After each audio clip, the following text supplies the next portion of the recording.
Bien, bonjour à Xavier, bonjour Benjamin, bonjour à tous. Euh, Comme l'ont dit les précédents intervenants, je vous remercie aussi au nom d'AC Environnement et de moi-même pour l'invitation. Xavier, ça me paraît important de le dire. Toujours des moments riches en échanges et en enseignement. Donc effectivement, tu m'as laissé la possibilité de m'exprimer sur le BIM et sur le diagnostic. Donc c'est une chose que je vais faire. En préalable à cela, on voit tout au long de cet après-midi que les sujets sont des sujets qui sont parfaitement maîtrisés par des sachants, par des experts, quel que soit le domaine dans lequel ils interviennent. Et en fait, l'idée fondamentale de l'intervention d'aujourd'hui, c'est de voir finalement comment toutes ces nouvelles technologies et comment toutes ces nouvelles technologies peuvent s'intégrer dans la maquette numérique, qu'on appelle de façon un peu vulgaire et un peu vulgarisée le BIM. Voilà, je voulais le dire en préambule parce qu'on voit que les intervenants sont de grande qualité et effectivement, l'idée fondamentale, c'est de voir comment on peut intégrer les procédés, les process dans la maquette BIM et pour optimiser encore la performance de l'ouvrage. Voilà comment je voulais commencer le propos. Super. Est-ce que tu peux passer à la première slide, s'il te plaît, Xavier?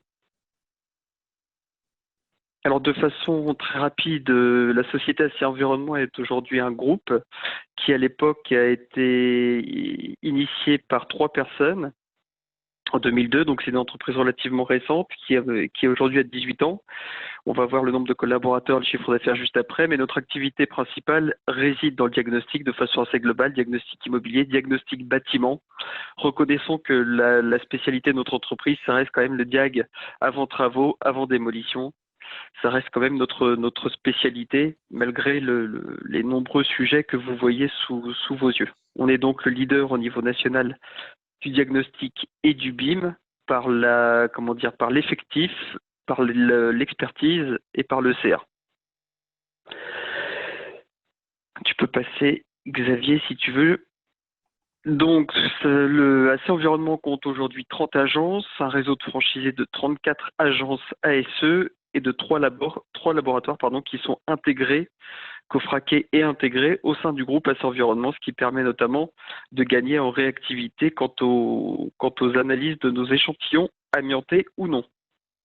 Donc 730 collaborateurs et 56 millions d'euros de chiffre d'affaires. Alors, je commence mon propos sur le BIM à proprement parler, peut-être en préambule, je le disais à Benjamin et je le disais aussi à d'autres personnes. Ce qui est intéressant de retenir, c'est que le BIM, on résume souvent ça à une maquette numérique. À chaque fois que tu m'as donné l'occasion d'exprimer, je le dis de la même façon, Xavier. On parle souvent du BIM de façon un peu réductrice en parlant de la maquette, parce que c'est ce qui fait le marketing de ce produit. En fait, le BIM, c'est heureusement pas aussi simpliste que ça, c'est-à-dire qu'effectivement, la maquette numérique constitue l'avatar du bâtiment, mais pour autant, le BIM, c'est vraiment l'exploitation de l'ensemble de la data qui est en cohérence avec l'ouvrage. Donc effectivement, on a souvent cette maquette qui est projetée, mais l'essentiel est ailleurs et on le verra à travers cette présentation. Tout d'abord, en trois points très, très simples qui sont indiqués ici. On voit que c'est une donnée qui est fiable pour une vision juste de son ouvrage. L'idée fondamentale, c'est aussi d'avoir des commandes précises pour des dépenses qui sont optimisées. On reviendra tout à l'heure dans le détail. Et bien sûr, une simulation pour anticiper le futur et faire les bons choix. Alors là, ça fait un peu effet d'annonce et ça paraît un peu subjectif. On va voir par la suite que ça va devenir beaucoup plus objectif et notamment quantitatif par rapport à ces 3 blocs, ces 3 items qui sont données fiables, commandes précises et simulation pour anticiper le futur. Tu peux passer, Xavier. Donc, premier point essentiel, et je pense notamment aux bailleurs sociaux. Bon, il n'y en a peut-être pas beaucoup autour du téléphone, enfin je dis téléphone, mais du moyen qui est mis en œuvre aujourd'hui. Dans beaucoup, et notamment dans un cas très précis, nous avons réalisé donc les relevés. Comme vous le savez, j'expliquerai la méthodologie tout à l'heure de façon assez simple et assez rapide. En fait, ce qu'il faut retenir sur le BIM, un des premiers leviers, c'est de disposer de façon précise des mètres carrés et des centimètres carrés du patrimoine immobilier, que ce soit privatif ou public, d'ailleurs sociaux ou autres. Très souvent, on s'aperçoit qu'il y a une décorrélation entre les surfaces mesurées par d'autres biais et celles réalisées par le BIM. Parce que parfois les mesures sont un peu grossières et on s'aperçoit qu'il nous manque, on a des différences assez notables qui peuvent aller de quelques centimètres carrés à quelques dizaines de milliers de mètres carrés pour les plus gros ouvrages. Donc ça me paraît important de redire ce premier point fondamental, c'est que le BIM, par le côté scan, permet d'avoir une optimisation et une vision très précise de la surface du patrimoine existant. Ensuite, Xavier, sur l'autre slide, si tu veux bien. Donc ça permet aussi, et on va voir comment juste après, d'avoir une maîtrise des coûts de fonctionnement d'un ouvrage. En effet, l'illustration que vous avez sous les yeux, et notamment le petit bloc, je ne sais pas si tu peux zoomer, Xavier, sur ce qu'on voit sur la maintenance prédictive. C'est assez intéressant de pouvoir peut-être... En bas, alors... ici, ouais, exactement celui-ci. Oui, alors je ne sais pas faire. Non, je voudrais pas tout casser. D'accord. Alors, d'accord. Alors, ce que je peux vous dire, ce que je peux dire aux gens, enfin, à l'auditoire, c'est qu'en fait, quand vous êtes en mode prédictif, et vous... Je vais essayer quand même. Ouais. Tu me pousses dans mes retranchements. Je relève le défi pour tous les spectateurs. Voilà. En fin de journée, en plus. Donc, ce que je veux simplement que les gens puissent apprécier ici, c'est que très souvent, malheureusement, dans un cycle d'ouvrage, et notamment sur la partie exploitation et maintenance de l'ouvrage, on est souvent dans un mode qu'on va appeler correctif. C'est-à-dire qu'en fait, les installations techniques et les équipements techniques vont tomber en panne et on va tout mettre en œuvre, faire des actions curatives pour pouvoir réparer. Donc ça, comme chacun le sait, ça a des coûts qui sont phénoménaux et qui sont assez colossaux. Le BIM, et plus précisément l'intégration de la data dans la maquette numérique, permet d'avoir une vision prédictive sur l'ouvrage. C'est ce que vous voyez à travers cette illustration. L'idée fondamentale, c'est de ne plus subir ce qui se passe au niveau d'un ouvrage, mais d'avoir suffisamment intégré de data dans la maquette numérique pour qu'on puisse avoir une lecture prédictive quant à la maintenance de l'ouvrage. C'est ce que vous voyez exactement ici. Et si tu te décales un tout petit peu, alors moi sur mon écran je vois le bloc, mais si tu te décales un petit peu, encore un peu Xavier s'il te plaît, oui. On voit que de façon très quantitative, puisque souvent il faut parler de coûts et ça me paraît assez essentiel, quand on est sur une lecture corrective, on voit que le coût de la maintenance corrective est fixé à 17,7 € par kilowatt par an, si on ramène ça à des équipements techniques, là où le prédictif nous amène à une lecture de 9,5 € par kilowatt par an. Pour le dire de façon un peu plus grossière, on est quasiment à des coûts d'exploitation de l'ouvrage qui sont 2 fois moins importants si on est en mode prédictif par rapport à un mode correctif. Pour que les gens comprennent bien et pour fixer les idées de façon encore plus précise, le mode prédictif est la résultante de l'intégration de la data dans la maquette numérique. Plus vous intégrez de data dans la maquette numérique, données techniques dont on a parlé tout au long de l'après-midi, données amiantes, enfin tout un jeu de données qui correspondent à des obligations réglementaires ou à des éléments techniques d'équipement, et plus vous serez sur une lecture prédictive. C'est ce qu'on voit précisément ici. J'avance. Tu peux passer, Xavier. On peut bien sûr y ajouter cette particularité, c'est qu'effectivement, le BIM permet aux Facility Managers, donc Facility Managers, c'est ceux qui ont la gestion opérationnelle des parcs et des biens immobiliers, permettent bien sûr d'avoir une lecture beaucoup plus précise des remplacements, des réhabilitations, de la maintenance, et donc pour les Facility Managers, c'est beaucoup plus simple. La lecture est beaucoup plus simple dès lors qu'ils ont le BIM à proprement parler. Tu peux passer, Xavier, si tu veux. J'essaie de faire assez succinct parce que je sais que les infos ont été nombreuses. Ce qu'on peut voir aussi à travers le BIM, et ça me paraît essentiel, je pourrais quasiment passer une présentation sur chacun des blocs, mais là je vous donne une vision assez globale. Bien sûr, je reste à la disposition de chacun pour compléter mon propos.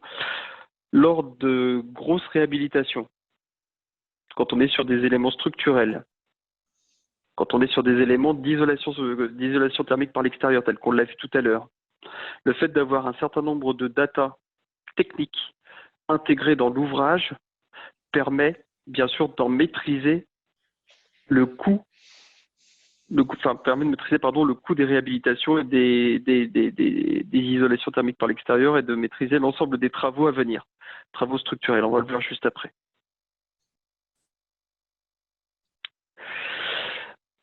Comme je vous l'ai dit tout à l'heure, donc notre société est spécialisée dans le diagnostic et encore plus précisément dans le diagnostic amiante avant travaux, avant démolition. Bien sûr que le BIM permet l'intégration pleine et entière de l'ensemble des rapports amiante dans la maquette numérique. Pour le dire très simplement à l'ensemble du public, très souvent, le temps passe, des diagnostics ont eu lieu, et très souvent, malheureusement, une partie des diagnostics ont été perdus, oubliés ou égarés. Ce que permet le BIM, c'est de disposer de la data amiante en temps réel, et encore plus précisément, de l'avoir de façon visuelle. Si je te redemande, Xavier, le même exercice que tout à l'heure, d'aller faire un zoom, s'il te plaît, sur la photo qui est à droite, à côté du tableau. À droite, ouais. Okay. À droite à moi, donc à gauche, à droite pour toi aussi. Donc, en fait, on voit que le BIM, l'intégration de la data dont on parlait, Benjamin, la fois dernière, l'intégration de la data réglementaire, permet d'identifier les éléments structurels ou les éléments secondaires dans lesquels l'amiante est présente. Donc, on est sur une lecture encore plus optimisée des matériaux amiantés au niveau de l'ouvrage. C'est exactement ce que vous voyez à travers cette illustration. Nous sommes ici, je crois précisément, dans une salle de bain, si je dis pas dans une cuisine, pardon. Et on voit que le mur, la plaque isolante au droit de côté opposé au lavabo est amiantée. Et en fait, elle est identifiée comme telle. Donc, quand on fera le chiffrage, à proprement parler, de la réhabilitation ou du remplacement d'une partie des panneaux, eh bien, on voit qu'on sera sur une lecture beaucoup plus précise des matériaux qui sont amiantés. Continuons sur ce propos, puisqu'on en est sur cette lecture de l'optimisation. Il est évident que les déchets du bâtiment, c'est quelque chose qu'on verra de plus en plus. Vous en avez tous conscience par rapport à ce qu'on appelle le recyclage de nos matériaux dans un cycle de vie d'ouvrage. Il est entendu que plus on aura d'informations sur les surfaces, sur les volumes, plus on pourra optimiser les lignes de recyclage et de déchets. Parce qu'on en maîtrisera les volumes et parce qu'on en maîtrisera aussi les surfaces. Donc il est évident que le fait de disposer de la data à proprement parler dans la maquette numérique permet d'optimiser le coût inhérent à la mise en déchetterie ou au recyclage d'une partie de nos matériaux, évidemment. Tu peux passer, Xavier, si tu veux. Je crois que cette slide, c'est peut-être une des plus importantes finalement de la présentation, car elle illustre parfaitement l'intérêt du BIM. Le projet immobilier, vous voyez le coût global d'un projet immobilier lambda, on va prendre 10 millions d'euros comme valeur de référence. Sur ces 10 millions d'euros, 500 000 euros sont alloués aux études et à l'assistance à maîtrise d'ouvrage lors de la partie conception. 2 millions d'euros sont alloués à la construction de l'ouvrage. Et 7,5 millions d'euros sont alloués à la gestion, l'exploitation et la maintenance de l'ouvrage. C'est ce qu'on s'était dit, Benjamin, la fois dernière, c'est-à-dire qu'en fait, durant le cycle de vie de l'ouvrage, 75% des dépenses vont avoir lieu durant la gestion, l'exploitation et la maintenance de l'ouvrage. Pour le dire autrement, donc nous, notre parti, le parti pris d'Assez Environnement, c'est de se positionner sur la partie gestion, exploitation et maintenance. Vous allez comprendre pourquoi dans quelques instants. Mais le BIM permet des économies substantielles à chacune des phases. Donc sur la partie études et assistance, sur la partie construction et bien sûr sur la partie gestion, exploitation, maintenance. N'hésitez pas donc à poser des questions si le propos n'est pas tout à fait clair par rapport à cela. On voit que l'économie substantielle sur 10 millions d'euros, pour se le dire de façon très objective, est de 675 000 euros tout au long du cycle de l'ouvrage. Mais 375 000 euros sont la seule résultante de la partie gestion, exploitation et maintenance. Ça me paraît important de fixer les idées finalement, qui sont chacun d'entre nous, dans ses croyances, pense que ce qui coûte cher, c'est le fait de construire l'ouvrage. En fait, c'est une idée qui est reçue et qui, malheureusement, est une idée fausse. Ce qui coûte cher, c'est toute l'exploitation, la maintenance et la gestion de l'ouvrage, puisque vous l'avez par l'illustration qui est juste sous vos yeux. Donc, pourquoi le parti pris? On va passer à la slide d'après, Xavier, si tu veux bien. Ça y est. On peut passer celle-ci, si tu veux bien. On peut même passer celle-ci, si tu veux bien. Et encore celle-ci. Je les laisse, mais ce qui est fondamental, c'est plutôt... On en revient à celle d'avant, excuse-moi.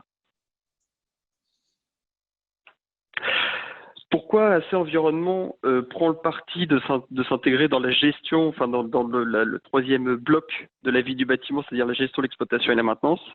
Parce que pour nous, il est assez simple d'en être un acteur important. Pourquoi?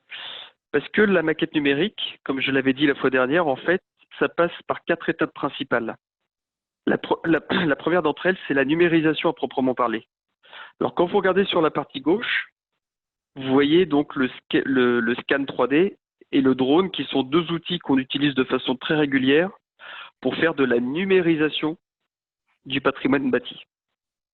Alors, vous allez me dire, mais pourquoi AC Environnement se positionne sur ça? Pour une raison très simple. Quand nous réalisons les diagnostics amiantes, nous sommes dans l'ouvrage.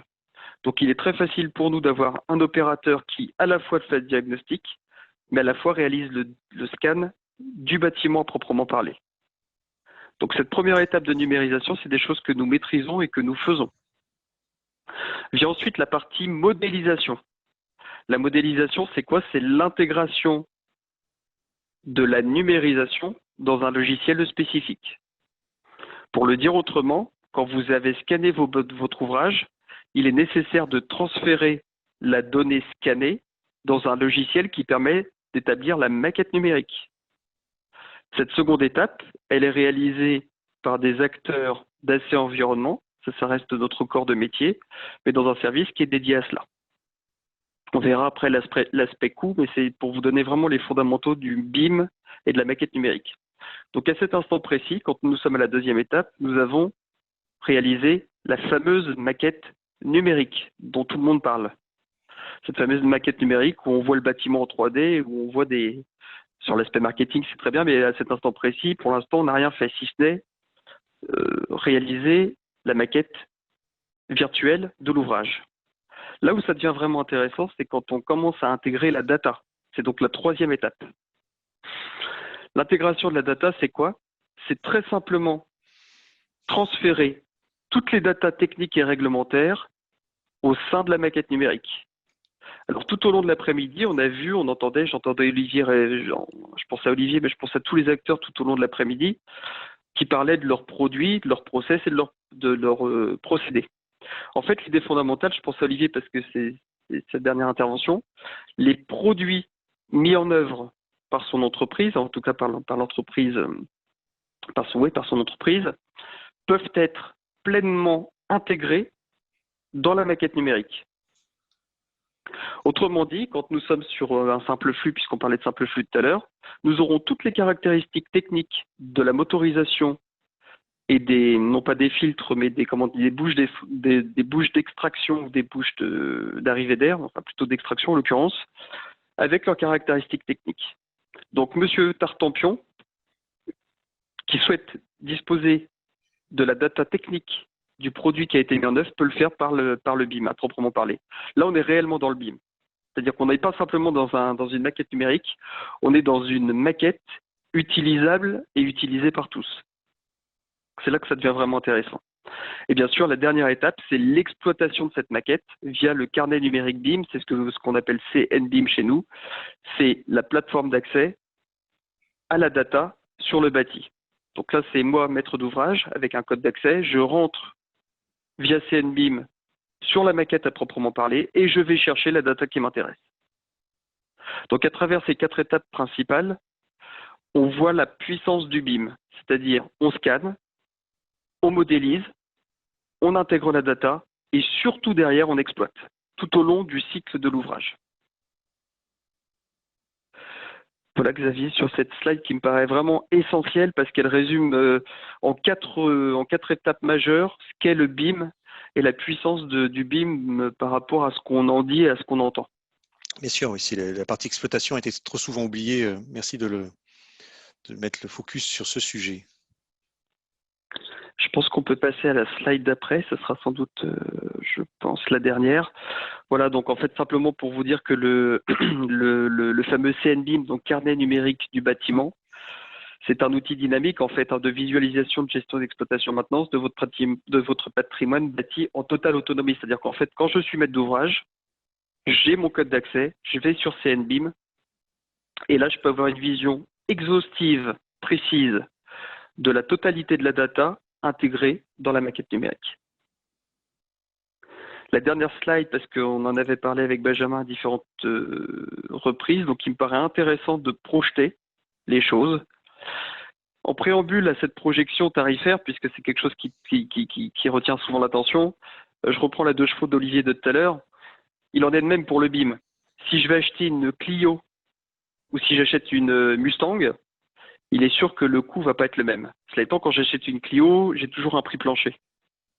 Donc, ce que j'ai voulu évoquer avec vous à travers cette slide, c'est que c'est pour avoir un ordre d'idée du prix plancher de la maquette numérique. Donc, la numérisation, si on part sur quelque chose de plancher, mais sans pour autant être sur quelque chose d'exponentiel, on voit que le coût est de 0,8 € hors taxe du mètre carré. La partie modélisation est fixée à 1,90 € du mètre carré.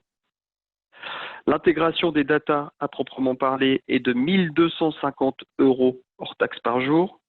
Et la notion de CNBIM, vous savez lire, j'ai envie de dire, aussi bien que moi. Donc, vous avez toute la grille tarifaire qui correspond vraiment à la partie carnet numérique du bâtiment et coûts associés. C'est bien cette transparence, hein, Julien, parce que effectivement, souvent on se dit le BIM, ça coûte combien et peu affiche des chiffres comme vous le faites. Oui, merci à toi. c'est un parti pris. Merci. C'est un parti pris parce que je pense qu'il est temps de… De quoi, Benjamin? C'est l'une des questions du public d'ailleurs. D'accord. Je pense qu'il est important de se le dire aujourd'hui, donc j'invite bien sûr chacun à lire et encore à me rappeler s'il y a des questions sur le sujet, hein, bien évidemment. Mais ce que j'ai envie de dire, juste Xavier, si tu peux remettre la toute dernière slide. Ah, je l'ai coupé. J'étais un peu rapide, mais et après j'en aurai fini de toute façon. Ce que je disais à Benjamin la fois dernière, c'est que le coût, donc chacun peut faire les calculs sur la base de ce que vous avez ici, bien sûr, si en connaissance de cause par rapport au mètre carré, par rapport à la connaissance de son patrimoine. Mais ce que j'ai envie de dire par rapport à ce que j'ai pu dire la fois dernière à Benjamin, c'est que ce qui est certain, c'est que le coût initial sera, je ne vais pas dire important parce que ça serait mentir, mais sera sans commune mesure avec le coût d'exploitation si on est sur un mode subir, plus que sur un mode prédictif. Là, je parle de la maintenance, mais je parle de façon assez globale sur les consultations lors des réhabilitations, lors de la maintenance, lors de la gestion, lors de l'exploitation de son ouvrage. Ce qui est certain, c'est que la lecture immédiate du BIM aura un coût et qui sera sans commune mesure avec le fait de subir la gestion, l'exploitation et la maintenance de son ouvrage. Ça, c'est certain. J'ai pas été, Benjamin, jusqu'au bout du raisonnement, c'est-à-dire j'ai pas pris un ouvrage lambda sur lequel j'ai mis le coût en mode subir, entre guillemets, et le coût en mode prédictif, mais promis, pour la prochaine fois, vous l'aurez. Et j'en ai fini pour ma présentation, Xavier. Voilà, merci à toi. J'ai arrêté le partage. Merci à toi pour cette présentation. Effectivement, ça nous permet de mieux comprendre ce qu'est le BIM et l'importance de la prédiction. Je ne veux pas nous ramener sur un sujet actuel. Benjamin, il y avait des questions alors. Oui, une question de Martial. Le BIM est-il adapté aux immeubles haussmanniens? Oui, il l'est. Il l'est, alors c'est une bonne question, il l'est et d'autant plus que j'ai presque envie de dire que d'autres ouvrages, parce qu'en fait quand on fait un scan 3D, on aura cette particularité de pouvoir notamment viser, je pense que la personne qui me dit ça pense aux voussures notamment, ou pense aux courbes de l'ouvrage. Le scan 3D permet en fait il n'y a pas de contrainte particulière quand on fait un scan 3D, c'est-à-dire que les voussures et les courbes de l'ouvrage sont parfaitement intégrées dans la lecture scannée. Donc la création, donc la modélisation se fera avec les courbes et les voussures de l'ouvrage. Ce qui n'est pas le cas si vous faites une mesure au télémètre ou au laser évidemment. Alors, tout à l'heure, on a vu un drone et puis un scanner. Il y a Amélie qui demande est-ce qu'on peut expliquer un peu plus précisément comment on numérise et on modélise les bâtiments? Ouais. Alors, deux niveaux de lecture pour Mehdi. Le premier, c'est que quand on fait une lecture intérieure du bâtiment, donc en fait, on pose le scan. Il faut que vous sachiez que les scans 3D sont de plus en plus performants.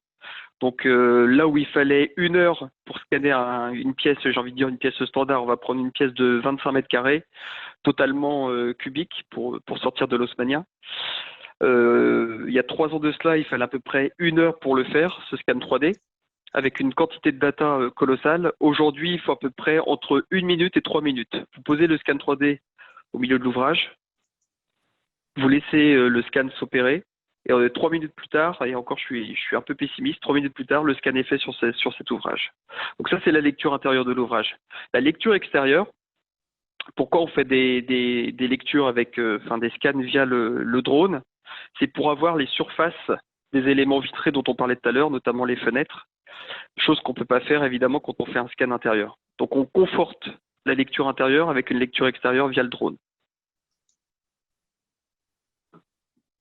Benjamin, une autre question? Oui, une dernière question. Là, c'est moi qui la pose. À qui appartient la donnée qui est récupérée lors du scan? Toujours au propriétaire. Alors effectivement, c'est une bonne question, ça, Benjamin. La donnée appartient toujours au propriétaire. Alors oui, il y a eu beaucoup de sujets par rapport à cela sur la maîtrise de la data et autres. Il faut que chacun sache que la data ne nous appartient pas. Quand vous êtes sur la plateforme à proprement parler, c'est votre propriété. À aucun droit, on n'a aucun droit par rapport à la propriété de votre ouvrage et par rapport à la propriété de la data.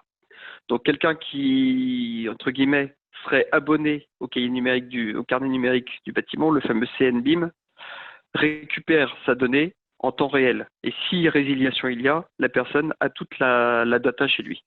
C'est sa propriété. Merci. J'ai d'autres questions, si tu veux, Xavier. Si j'ai le temps, je peux Voilà, mais continuer la journée. une petite dernière question et puis on arrête là, si tu permets, Julien. Bien sûr. Alors, j'avais deux questions, je vais choisir. Alors, quel est le coût supplémentaire pour l'ajout des données et l'actualisation de la donnée? Peut-être qu'on l'a vu dans ton tableau, ça a été un peu rapide pour moi. Je ne sais pas si tu as précisé. Ouais, le coût et l'actualisation se situent sur le dernier bloc que je vous ai présenté. Tout est précisé vraiment sur le dernier bloc de la dernière slide. Oui, tout le monde va le recevoir Alors, par email, ouais. hein, va recevoir ta présentation et donc tous les coûts seront envoyés également. Voilà, donc le coût vraiment sur la dernière partie, la troisième partie de la dernière slide. Une question alors, Benjamin. Et une dernière question. Quel est le moment idéal, tout à l'heure tu parlais de l'amiante, quel est le moment idéal pour collecter cette donnée, pour l'intégrer dans la maquette numérique? En fait, ça se fait. J'ai deux réponses à cela. Ça se fait presque en temps réel, c'est-à-dire que dès lors qu'on va être dans le cadre d'un diagnostic, tu vois, par exemple, on va faire un diagnostic amiante avant travaux ou avant démolition, ce qui est encore plus important.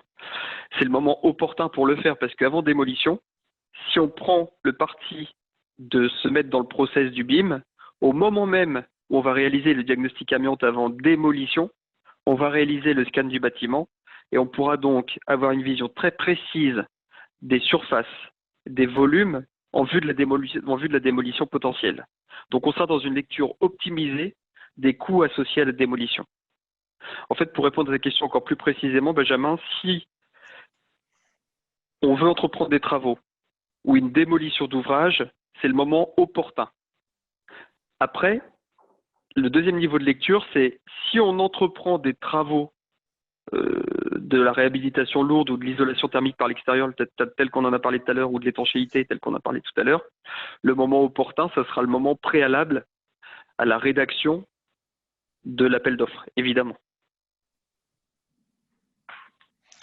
Voilà.